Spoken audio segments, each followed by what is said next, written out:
Est-ce que ça vous arrive souvent de finir votre journée épuisé, d'avoir été débordé? Vous avez couru dans tous les sens et pourtant, vous avez l'impression de ne pas avoir avancé. J'ai 3 astuces pour vous pour être satisfaite de votre journée tout en conservant de l'énergie.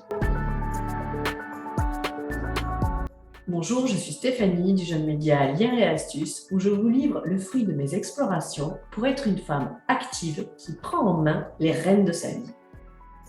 La première chose que je voulais vous partager, c'est d'arrêter de vouloir faire entrer dans une seule journée le travail de toute une semaine. Je vous invite à vous centrer sur l'essentiel, à définir vos 3 objectifs dans différentes sphères de vie. Par exemple, un au niveau professionnel, un autre au niveau social, comme prendre du temps avec un ami, son conjoint, sa famille, appeler un proche.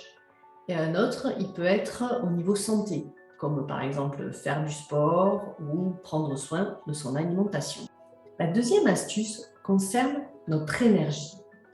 Notre niveau d'énergie, c'est pas aussi facile de le voir que la batterie de notre téléphone. Et justement, visualisons notre énergie comme une batterie. Ça va nous aider. Notre téléphone, suivant si il a été chargé toute la nuit ou si on a joué dessus un petit peu avant de se lever, le niveau de batterie ne va pas être le même. Pour nous, c'est pareil. Quand on se lève, suivant si on a bien dormi, si on a bien mangé, notre niveau d'énergie, il ne va pas être chargé de la même manière tous les jours. Et en fonction de cette charge, on va avoir cette énergie à utiliser sur toute la journée. Comme notre téléphone, on a peut-être des fois envie d'avoir de la batterie jusqu'à la fin de la journée, donc on va se dire « Ah non, là je ne vais pas l'utiliser pour ça, je vais conserver la batterie ».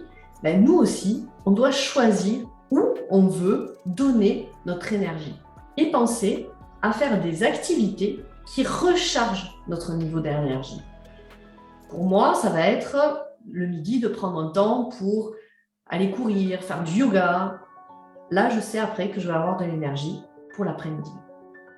Le troisième aspect que je voulais aborder, c'est pratiquer la gratitude. Vous demandez en fin de journée, qu'est-ce que je suis heureuse d'avoir fait?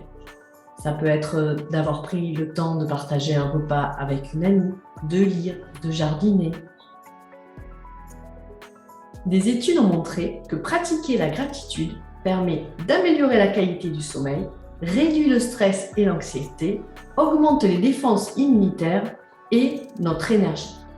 Ça vaut le coup d'essayer? Je vous ai partagé mes astuces, les 3 objectifs, gérer son énergie et pratiquer la gratitude. Pour que nous puissions enrichir nos boîtes à outils, je me lance dans une série d'interviews de femmes actives, inspirantes, pour savoir ce qui les inspire et leurs astuces pour garder le cap. Pensez à vous abonner pour être au courant de la diffusion des interviews. Et en attendant la première interview, vous pouvez télécharger les exercices basés sur les astuces que je viens de vous partager. Merci de m'avoir suivi, prenez soin de vous et surtout, prenez les rênes de votre vie. À très bientôt.